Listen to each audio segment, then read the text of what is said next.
이게 내 이름으로 고대장 이름으로 이 A주택을 하나 매수하고 네. 이거는 이제 비과세 세팅을 해버리고 네. 이제 고대장이 뭐 고니까 지호 뭐 사업자 개인 매매 사업자를 내고 네. 만약에 B를 샀다. 네. 얘는 내 개인 비과세에는 적용을 안 받는 거네요. 그렇죠.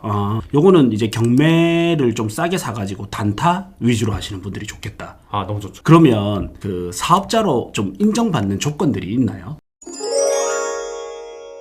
다음 질문입니다. 부부 공동명의 시 자금 조달 계획서 작성. 좀 질문이 이런데 아마 자금 출처에 대해서 물어보시는 것 같습니다. 네, 좋습니다. 요즘 제일 핫한 주제인데 자금 조달 계획서 자체가 언제 작성을 해야 되냐면 일단은 비수도권 그리고 조정 대상 지역이 아닌 경우에는 6억 원이 넘는 부동산을 취득했을 때 작성해서 제출을 하셔야 되고요. 근데 만약에 조정 대상 지역에 편입돼 있다 그러면 무조건 자금 조달 계획서를 금액에 상관없이 작성을 해서 제출을 하셔야 됩니다.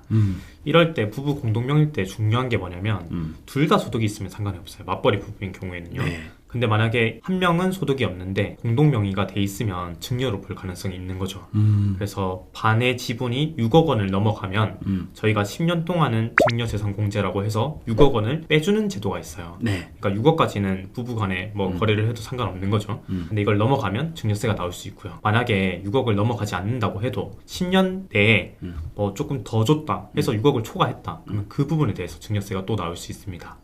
그리고 만약에 한 분만의 대출을 받았는데 이자도 그분이 계속 갚고 있어요. 근데 공동명의다 그러면 그 부분에 대해서도 역시나 증여세가 발생할 여지가 있습니다. 요것도 가볍게 봤는데 생각보다 까다롭네요. 까다롭죠. 빨리 조정 대상 지역 묶이기 전에 해야 될 것 같고. 어차피 근데 6억 이상이면 무조건 해야 되네요. 맞죠. 이게 쉬운 게 아니네요. 요즘에 그리고 조심해야 되는 게 30대 초반 아니면 20대 후반 분들이 8억 원 정도 넘어가는 부동산 취득하시면 자금 조달 계획서만 작성하는 게 아니라 자금 출처 조사까지 무조건 나오는 추세거든요. 그래서 이 부분 꼭 유의하셔가지고 어떻게 이 부동산을 조달했는지에 대한 출처를 완벽하게 입증할 서류를 갖춘 상태에서 계획서를 제출하시는 걸 추천드립니다. 그러면 이럴 경우에는 차라리 대출을 많이 받아버리는 게 유리하겠네요. 훨씬 유리하죠. 만약에 8억짜리다 하면 5억 대출이다. 그럼 3억에 대해서만 증빙하면 되니까. 그게 제일 깔끔하죠. 제일 좋아하기도 하고요. 이자 작게 내려고 대출 적게 받는 것보다는 확실하게 할 때는 대출 많이 받고 하는 게 낫겠습니다. 그리고 어떤 분들은 이런 이야기도 하더라고요. 만약에 8억짜리를 사는데 5억 대출이다. 그러면 조금씩 갚을 거 아니에요. 그리고 마지막은 조금 안 갚는 분도 있다더라고요.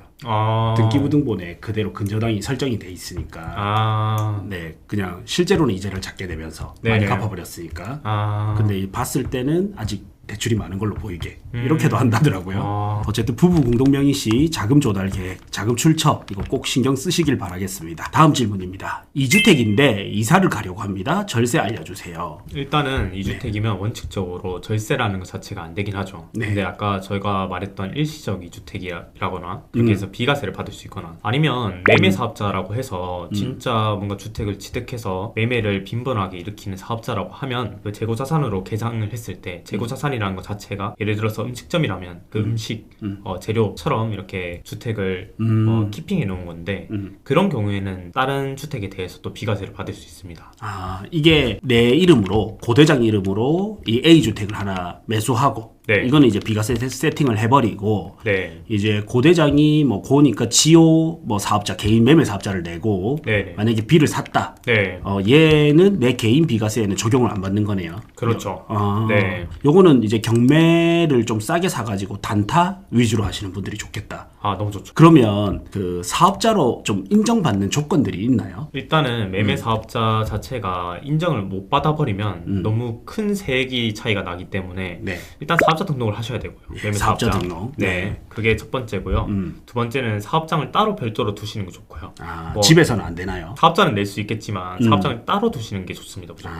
근데 여기서 뭐 인건비까지 발생하면 더 좋고요. 그리고 장부 작성을 하셔야 되고요. 왜냐하면 재고자산으로 계상을 하셔야 되니까. 그리고 이게 뭐 1년에 2번 팔아야 된다 뭐 이런 규정이 있는데 그 규정 자체가 실무적으로 적용되지는 않지만 그래도 2번 정도는 파는 게 좋은데 저희가 사실 2번 팔고 싶다고 팔리는 게 아니잖아요. 그렇죠. 경기 안 좋을 때는 안 팔리거든요. 네, 그래서 그 파는 행위를 입증하셔야 됩니다. 내가 팔기 위해 노력했다는 그 행위를 조금 모아두셔가지고 입증하시는 게 좋습니다. 근데 만약에 2번 이상 이래 팔렸단 말이죠. 네. 그러면 이 자체가 인정받을 수 있는 조건이 되나요? 그렇죠. 그러면 그럴 가능성이 높죠. 아까 그런 요건까지 다 갖춰졌다면 사실 인정 안 하기가 어렵죠. 보통 우리가 A 주택을 사고 네. 그 다음에 이제 B 주택을 원래라면 1년 이후 네. 사야 되는데 매매 사업자로 살 경우에는 이거랑은 별개네요. 완전 별개죠. 그리고 B 주택을 이래 사서 원래 1년 이내에 또 B를 팔았다 하면 단기 매도 중과세가 되잖아요. 아, 맞습니다. 그게 한 몇 프로 정도 되죠? 70%까지 나가죠. 근데 지방세까지 하면 77%까지 나가죠. 77%. 네. 근데 매매 사업자가 있으면 그거를 피할 수 있죠. 매매 사업자 같은 경우에는 양도세를 적용받는 게 아니라 사업소득으로 종합소득세를 적용받기 때문에 그 단기세율을 피할 수 있습니다. 근데 이제 주의해야 될 점은 부정대상 지역 안에 있다. 네. 그러면 양도세랑 종합소득세율 중에서 더 높은 세율을 적용하기 때문에 그때는 사실 매매 사업자가 실익이 없어지는 경우가 생기죠. 그리고 분양권에 대해서 매매 사업자를 할 경우에도 사실 실익이 없습니다. 똑같이 적용이 되거든요. 분양권은 또 세금 많이 나가잖아요. 예. 그럼 지금 현재는 부산이 조정 대상 지역이 아니기 때문에 내가 경매라든지 싸게 사서 빨리 파는 네. 이런 단기 투자 하실 분들은 요 매매 사업자 하는 것도 좋은 방법이겠네요. 아, 네, 그렇습니다. 제 강의에서 매매 사업자도 다루고 있으니까 강의 들으러 오시면 제가 매매 사업자 또 진하게 한번 알려드리겠습니다. 와, 꼭 듣고 싶습니다. 다음 질문입니다. 부부 공동명의, 단독명의 뭐가 더 유리할까요? 이 질문 진짜 많이 해주시는데요. 일단은 제일 뭔가 유리한 점이라고 하면 양도세겠죠. 네. 양도세를 나중에 파실 때 결국에는 저희가 가세 표준이라고 해서 저희가 샀을 때 금액이랑 팔았을 때 금액 차이가 저희가 양도 차익이라고 합니다. 네. 그 양도 차익이 크면 클수록 세금이 많이 나오겠죠. 근데 공동명의의 경우에는 그 양도 차익을 반반 가져갑니다. 그럼 저희가 이 소득세율 자체가 누진세율이라고 해서 저희가 내야 되는 그 금액 크면 커질수록 세율 구간이 높아지거든요. 네. 근데 이거를 쪼개놨으니까 그 금액 자체가 작아져서 세율을 낮게 적용받을 수 있습니다. 그 점이 좋고요. 또 저희가 1년 단위로 250만 원 기본 공제를 받을 수 있는데 그것도 각각 받을 수 있으니까 그것도 소소한 절세가 될 수 있겠고요. 그 다음에 종부세겠죠. 네. 종부세 같은 경우에도 공동명의를 해둔 경우에는 각각 9억씩 이렇게 적용을 받을 수 있으니까 그 부분에 대해서는 공시가격을 8억 정도 초과해버리면 이제 9억 이렇게 받아버리면 종부세가 안 나올 수 있는 효과가 있을 수 있으니까 좋고요. 마지막으로는 저희가 주택임대소득 같은 경우에는 2천만 원을 초과하게 되면 다른 소득이랑 합산돼서 종합소득으로 과세하게 됩니다. 네. 근데 2천만 원을 넘어가지 않으면 분리과세할 수 있죠. 그러니까 분리과세라는 게 뭐냐면 결국에는 다른 소득이랑 합산되는 게 아니라 따로 세율을 적용해서 이 세율을 적용한 세액을 내기만 하면 그걸로 끝난다는 건데요. 만약에 공동명의를 했을 경우에는 4천만 원까지도 쪼갤 수 있기 때문에 다른 타소득이 많은 경우에는 공동명의가 더 유리하다고 볼 수 있습니다. 그러면 단독명의가 유리한 경우도 있나요? 그렇죠. 예를 들어서 이미 주택을 한 채 들고 있거나 이런 경우에는 사실 양도세 같은 경우에 둘 다 비과세를 받을 수 있는 조건이라든지 아니면 종부세 같은 경우에는 뭐 애초에 종부세가 안 나오는 조건이라든지 이런 경우에서는 뭐 공동명의와 단독명의에 서로의 유불리가 없기 때문에 그때는 단독명의가 유리하다고 할 수는 없겠지만 그래도 공동명의를 꼭 고집할 이유는 없겠죠. 근데 공동명의 자체가 결국에는 취득할 때 제가 말씀드렸듯이 뭐 자금 출처라든지 이런 것에도 불리한 점이 있긴 하거든요. 그런 점을 좀 고려하셔가지고 만약에 부부 1인이 소득이 좀 적으시다 이런 경우에는 또 공동명의가 뭐 그거 자체가 좀 리스키할 수도 있고요. 그래서 여러 가지 케이스 상황에 따라서 다르다고 볼 수 있겠습니다. 이게 저는 단순히 이제 공동명의를 하게 되면 네. 혼자서 만약에 1억의 양도 차익이 났다 하면 공동명의면 1인당 5천씩이니까 그냥 세금이 네. 줄어든다. 그쵸. 이렇게만 생각했거든요. 네. 근데 종부세라든지 기타 얻을 수 있는 이득이 훨씬 많네요. 그렇죠. 웬만하면 공동명의를 하는 게 좋겠네요. 그렇죠. 그리고 아까 주택 임대소득 2천만 원 있잖아요. 이게 상가는 혹시 어떻게 되나요? 상가는 이제 주택이 아니다 보니까 예. 따로 상가를 임대하는 임대업으로 돼서 사업소득으로 과세가 되겠죠. 네. 그 분리과세가 2천만 원까지 되나요? 상가도? 상가는 안 되고 주택만 됩니다. 아, 주택만 되구나. 네. 네. 아, 역시 뭔가 초기에 투자할 때는 주택이 유리한 게 많은 것 같아요. 맞습니다. 일단 주택을 세팅해 두고 그 뒤에 다른 물건지를 보면 좋을 것 같습니다. 이번 25년 12월 5일 저희 이지훈 세무사님의 세금 강의가 있습니다. 제가 처음에 말씀드린 대로 세금은 나중에 줄이려고 하면 정말 줄이기가 힘들어요. 이거는 투자를 해보고 세금을 내보신 분들은 너무 공감하실 거거든요.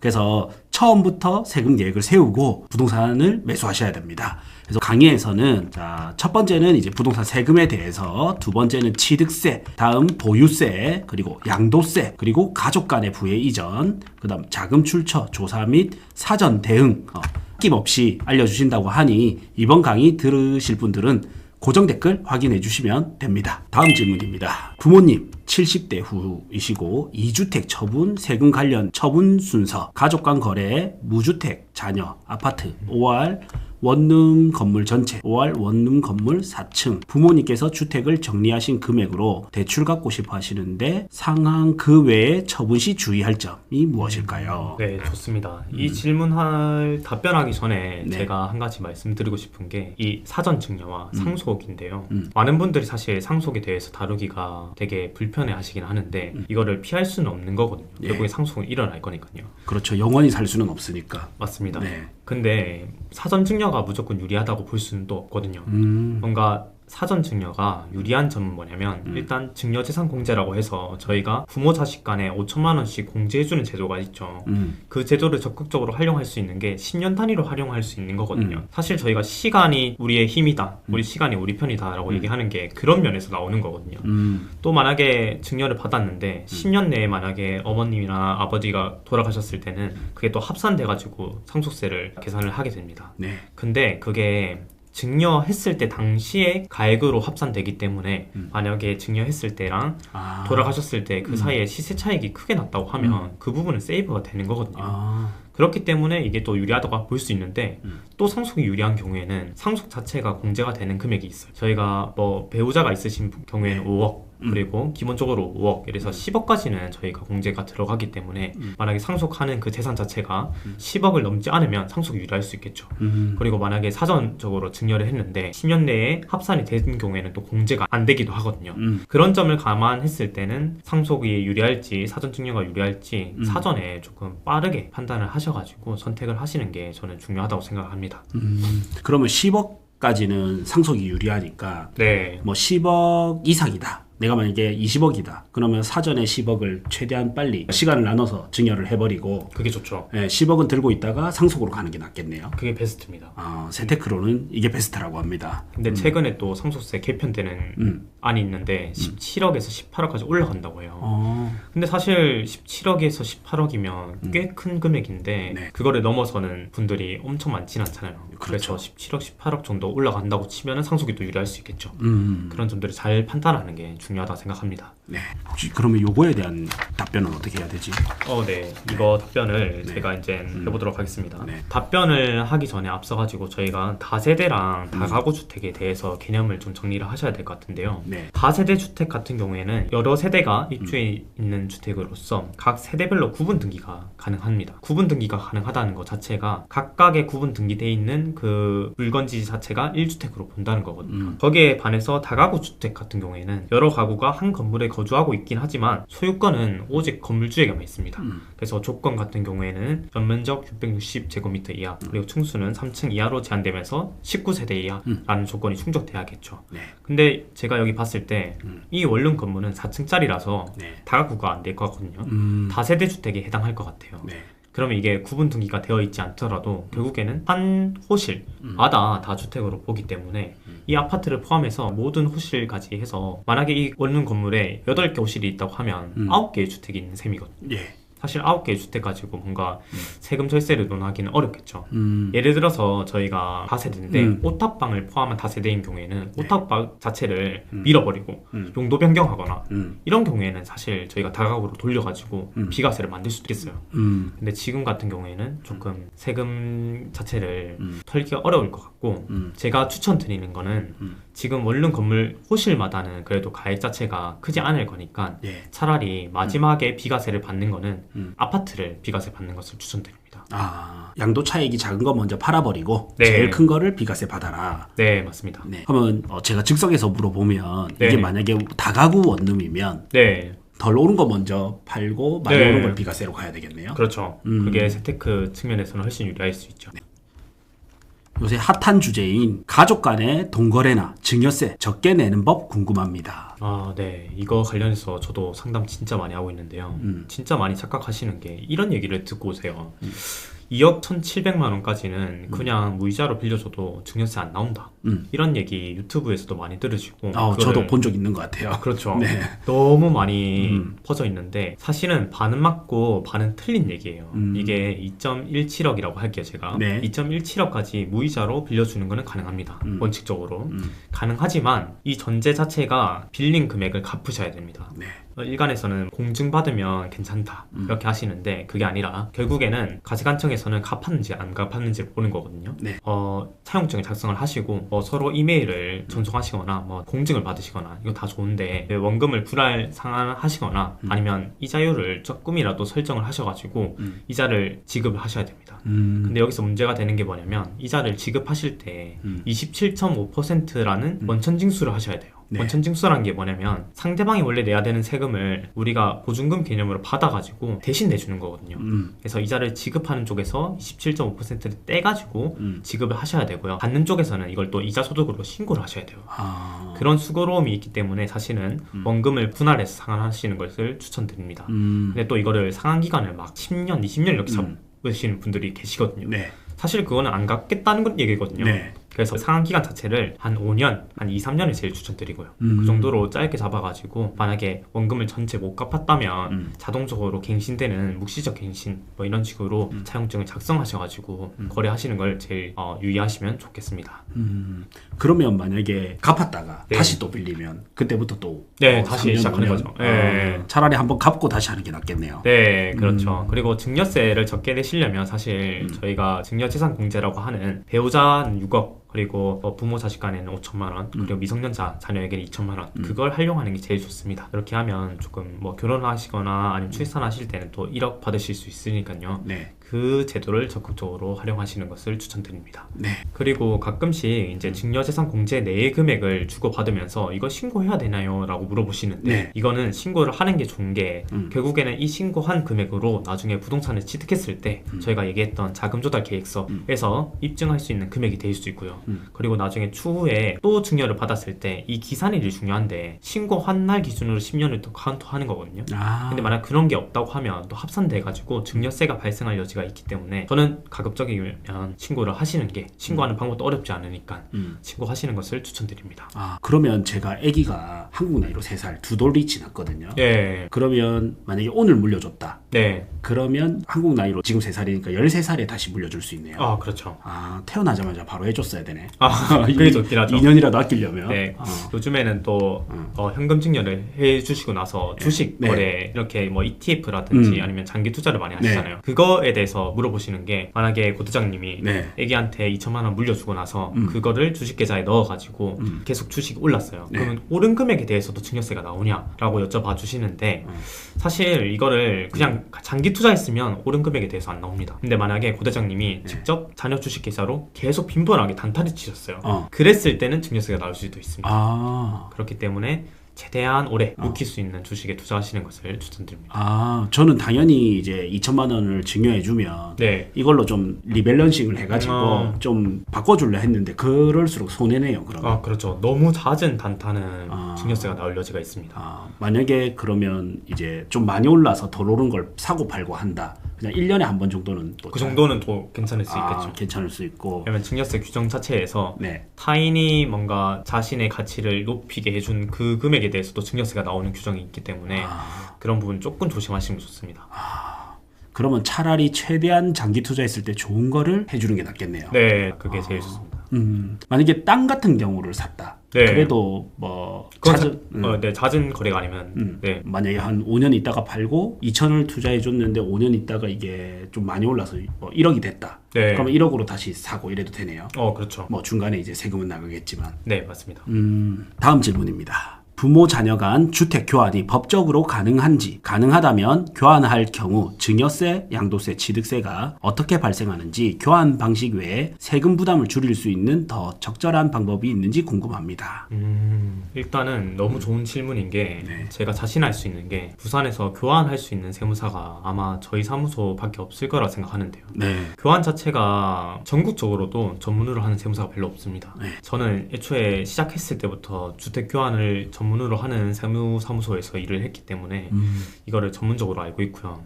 그래서 답변을 드리자면 교환 자체는 법적으로 일단 가능합니다. 근데 교환을 했을 경우에는 양도세가 각각 발생하고요. 네. 취득세도 각각 발생합니다. 네. 증여세 또한 주택을 교환했을 때 시가가 낮은 주택의 시가의 30% 그리고 3억 원 중 낮은 금액보다 각각의 주택의 차익이 큰 경우에는 증여세가 또 발생하거든요. 여기서 많은 세무사님들이 헷갈려 하시는 게 이 증여세 산정 그 시가거든요. 네. 결국에 주택 교환의 핵심은 시가를 어떻게 산정하느냐에 있기 때문에 이런 것들을 주의해가지고 주택 교환을 진행하셔야 되고요. 결국에 주택 교환이 유리한 점이 뭐냐면 요즘에는 저가 양수도 많이 하죠. 네. 저희가 실거래가 보면 3억씩 깎여 있는 것들 있죠. 그거 거의 다 저가 양수도 했다고 볼 수 있겠는데 저가 양수도보다 유리한 점이 뭐냐면 교환 자체는 거래 대금이 필요 없습니다. 서로 주고받는 게 없는 거죠. 네. 자, 그리고 만약에 각각 1세대 1주택이라고 하면 둘 다 비과세를 받기 때문에 양도세가 거의 발생 안 할 거고요. 그리고 조정 대상 지역에 없다고 치면은 취득세도 사실 그렇게 부담되지 않고요. 증여세도 저희가 안 나오게끔 조금 설정을 할 수 있고요.